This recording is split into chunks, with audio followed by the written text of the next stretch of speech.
वालेकुम जी बच्चों, हम हैं पेज नंबर 35 पर। एक्सरसाइज 2.5 के बाद अब हम एक्सरसाइज 2.6 शुरू करने जा रहे हैं। लेकिन उससे पहले इसका कॉन्सेप्ट है सिंथेटिक डिवीजन का, जो कि समझना बहुत ज़्यादा इम्पॉर्टेंट है।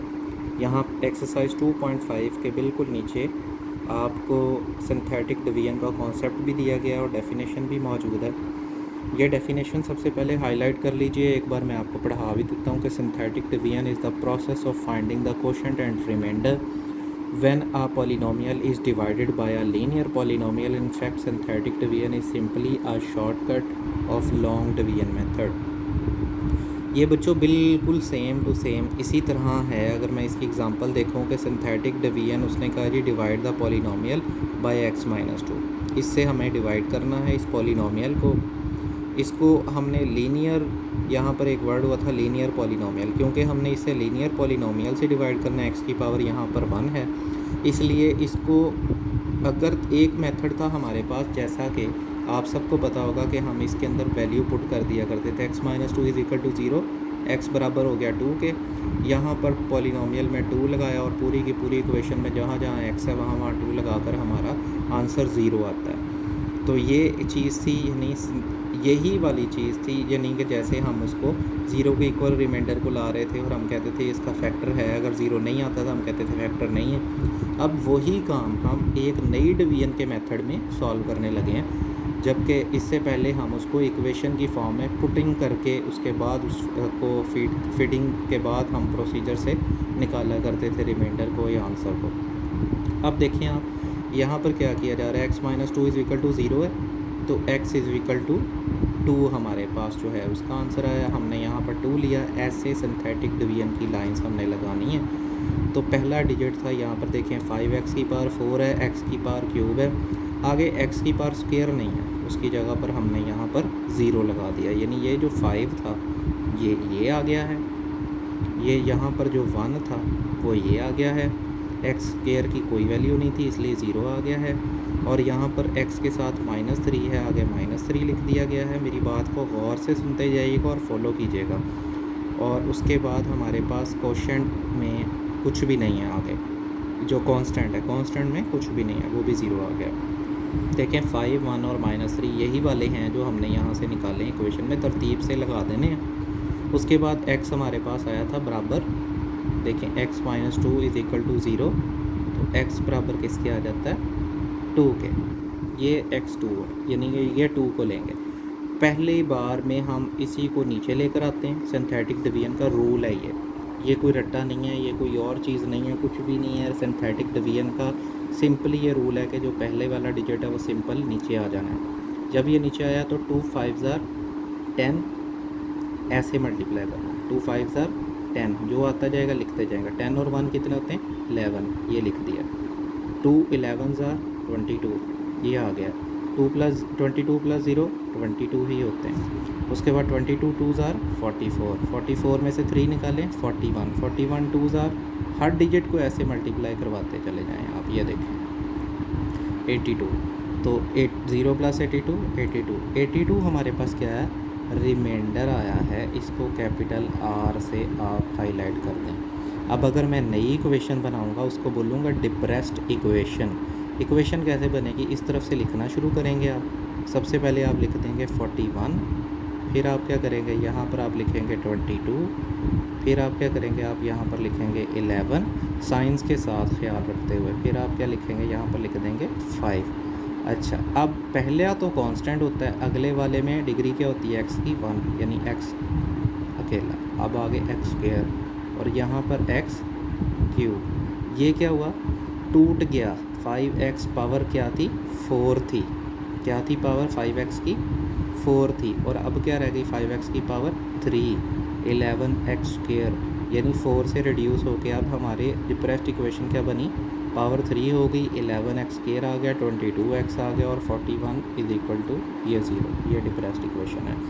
इसका क्या यूज़ है ये मैं आपको आगे फर्दर बताऊंगा अपने क्वेश्चंस को सॉल्व करते हुए। अभी हम अपनी एक्सरसाइज 2.6 को स्टार्ट कर लेते हैं और हम इसका क्वेश्चन नंबर 1 से इसकी प्रैक्टिस में लेकर आते हैं इसको। फिर आप देखिएगा जो क्वेश्चंस आपके बनेंगे इंशाल्लाह उनका आंसर मैं आपको देता रहूँगा। जी तो बच्चों ये है एक्सरसाइज 2.6, पेज नंबर है 38। Question number 1, use synthetic division to find the quotient and remainder when x square plus 7x minus 1 divided by x plus 1। x plus 1 एक फैक्टर दिया हुआ है, अगर मैं x प्लस 1 को सीधा करके लिखूँ तो x plus 1 is equal to 0। तो x बराबर किसके हुआ, -1 के।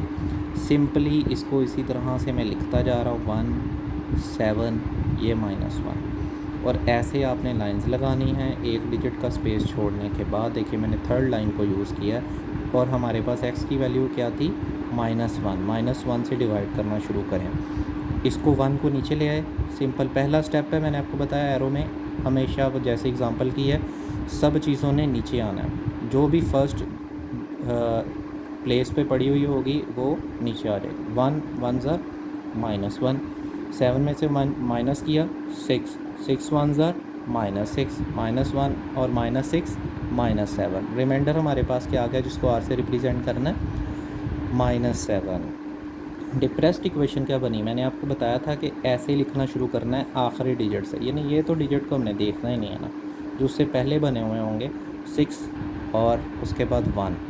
उस आपने क्या करना है, यहाँ पहला कांस्टेंट का प्लेस, अगला इसका, अगर आगे कुछ होता तो एक्स स्क्वायर, उससे आगे भी कुछ होता यहाँ पर तो एक्स क्यूब, x4, x5 ऐसे चलता जाता सो ऑन। अभी क्वेश्चन हमारे पास क्या आ गया, x प्लस 6 और रिमाइंडर हमारे पास क्या आ गया, -7। अब देखें बच्चों ये सेम उसी तरह से ही है जैसे हम वैल्यूज़ पुट करते थे। अगर मैं इसमें वैल्यूज़ पुट करूँ ना, -1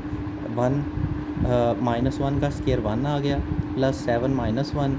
तो ये देखें अगर मैं उस तरीके से इसको सॉल्व करके दिखाऊँ आपको तो -1 का स्क्वायर +7 -1 और -1, तो हमारे पास क्या आंसर आएगा, ये तो +1 हो गया और ये क्या होगा -7 और ये क्या होगा 1। तो 1 और 1 देखिए ज़रा इसको, 1 और 1 कितने हो गए, 2। जी ये देखें -1 का स्क्वायर लिया x की जगह पर, इसको पुट करके +7 और -1 x की जगह पे पुट किया और -1 वैसे ही आ गया। तो -1 और 1 तो कट गए, तो बाकी क्या है हमारे पास, -7 ही आ गया रिमाइंडर। तो अभी भी रिमाइंडर -7 आ रहा है। देखें ये सेम ऐसी ही डिवीजन है, मगर इस डिवीजन में हम थोड़ा सा मेथड डिफरेंट ले रहे हैं, थोड़ा सा डिफरेंट तरीके से इसको सॉल्व कर रहे हैं और इस डिवीजन को हम बोलते हैं सिंथेटिक डिवीजन। अब इसके बाद आ जाए आप क्वेश्चन नंबर 2 पर। क्वेश्चन नंबर 2 में लिखा हुआ है क्वेश्चन, ये देखिए बुक पर, 3 is the zero of polynomial 2x³ - 3hx² + 9। देखें इसको सॉल्व करने का तरीका, 2x की पावर क्यूब -3hx² + 9 ये लिखा हुआ था। अब देखिए मैंने एक और बार फिर से रिपीट की इक्वेशन लिखी, किस वजह से लिखी, ताकि आपको ये समझ में आ जाए कि ये किस तरीके से हम सॉल्व करते हैं। ये देखें 2x³ की जगह पर x³ आ गया -3hx² प्लस यहाँ पर x नहीं आ, जब x नहीं है तो x की जगह पर 0 लगाया, +9 = 0। जब फीडिंग की देखें 2 -3h 0 और 9। अब 3 से उसने कहा था 3 is the zero of polynomial, यानी ऑलरेडी उसको इस प्लेस पर उसने 0 के इक्वल रख दिया हुआ था। जैसे हम यहाँ पर 0 के इक्वल रखने के बाद हमने -1 किया, अब इसको x + 3 = 0 नहीं लिखेंगे, सिंपल। अगर ऐसे दिया उसने फैक्टर की फॉर्म में, ब्रैकेट में नहीं दिया, इट मीन्स ये ऑलरेडी कर चुका है, इसको इसमें से 0 के बराबर रख चुका है। तो x की बात x = 3 आ गया, यानी x की अब हमें क्लियर हो गई है बात कि x जो है वो 3 है उसकी वैल्यू। तो ये पहला एरो लगाया, नीचे ले आए, 3 2 ज़र 6, -3h + 6 -3 -9h + 18। उसके बाद 3 को फिर मल्टीप्लाई करा, -27h + 54, -27h प्लस ये 54 और 9 कितने हो गए, 63। देखिए हमने डिजिट को डिजिट के साथ प्लस करना है और h वाली को वैसे ही लिखते जाना है। तो रिमाइंडर तो 0 आना चाहिए, रिमाइंडर मस्ट भी 0, तो इसको पूरे को इज़ इक्वल टू 0 लिख दिया हमने। 27h = -63, -27h था, माइनस इसका इस माइनस से कट गया। तो या आप दूसरा वे 27h को इधर ले आएँ, 27h = 63, तब भी पॉजिटिव हो जाएगा। 27 जब नीचे जाएगा 63 के तो h = 7/3 हमारे पास इसका राइट आंसर होगा। 9 के टेबल पे कट ऑफ किया, 9 7 = 63, 9 3 = 27। तो बच्चों ये हमारी सिंथेटिक डिवीजन है, थोड़ी सी डिफरेंट ज़रूर है, आसान है। कोई भी बात अगर आपको समझ में नहीं आती, कुछ पूछना है आपने, तो हेजिटेट मत करें, मुझसे पूछें, अपने क्लियर करें इन कॉन्सेप्ट्स को। और अभी मज़ीद इसके 3 क्वेश्चंस हैं जो कि हम कल इंशाल्लाह सॉल्व करेंगे।